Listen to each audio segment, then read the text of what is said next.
Energy. Let's talk about energy levels and what impacts our energy levels the most. Stimulants, stress, food, sleep, and exercise can have a strong impact on energy levels. How do coffee and other stimulants affect our energy levels, and what is considered a stimulant?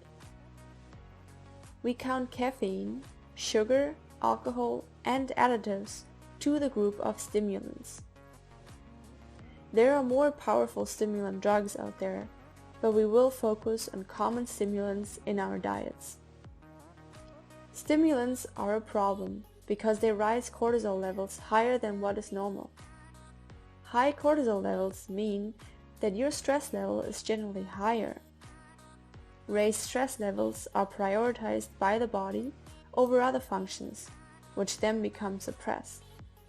These other functions are physical repair, growth hormones, and sex hormones. Once you're stressed, the body completely stops repairing any damage, stops its normal regenerating and growing process, and leads to bad sexual performance. Bad sexual performance could mean having problems getting aroused, being able to orgasm, or having premature orgasm. Using stimulants to further boost energy is a cheap and short-lasting trick. You are probably very familiar with energy crashes after consuming coffee or sugar, which, most of the time, leads to consuming more of the stimulant to counter the crash. Food impacts our whole physical state and well-being as well as our energy. Food is supposed to fuel us for everything we want and need to do. It is our energy source. But at times you might have felt really tired and exhausted after eating.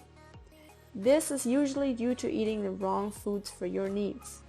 Too much sugar, not enough fat or too much food in general, or simply food that does not provide enough nutrients. Nowadays food does not have the same amount of nutrients in it as it would have decades ago. Your body might tell you to keep eating and eating without feeling satisfied because it keeps on looking for the nutrients and the energy. Many processed foods or foods with a long shelf life are also virtually dead and do not give you energy. They take it from you. How can foods take energy from us? It costs the body more energy to digest foods that are not good for us than it gives us energy. So if you ever feel exhausted and tired after eating, maybe look at what you ate and try something different next time. If a food does not go bad within 1 or 2 weeks on the shelf, there's a very high chance it won't be good for your body. As mentioned before, sleep is a great and free source of energy. A good way of regaining energy is to sleep enough and maybe even nap from time to time if you're really exhausted. A sleep-deprived body will be very low on energy and every day could feel extremely hard and as if you're fighting to life. Exercise is very important to the body and keeps you healthy. But of course, exercise costs us energy.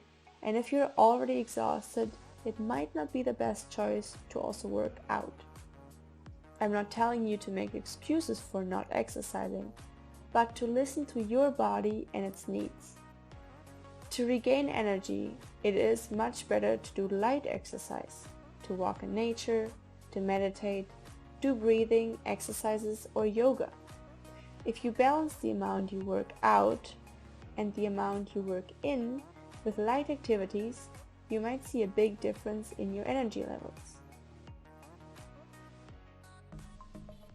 Once the body is depleted of energy, it needs to regain the energy in a positive and healthy way. Give your body the right foods it needs to fuel itself. Make sure you are in a calm state of mind, in a calm environment, and just let your thoughts be. Try to avoid having your thoughts racing all over the place or going over things you need to do. All you need to do in that moment is to simply be and breathe. Make sure you sleep enough. If you can't perform well at your exercise, you should not exercise at that time. Instead of your workout, do a work-in session, which includes meditation, yin yoga, or breathing methods. This will help you gain energy, whereas a workout would make you lose the energy. If working in does not help, maybe it's time for a nap. Energy is also connected to what you think you should do in a day. Make sure to review the tasks you are trying to accomplish and review whether that is actually doable. If you feel you do not have the time to simply sit down for 10 to 15 minutes to do something for yourself, then there's obviously an issue, and you're trying to give more energy than you have to offer. We are working and existing to live, not simply living to work.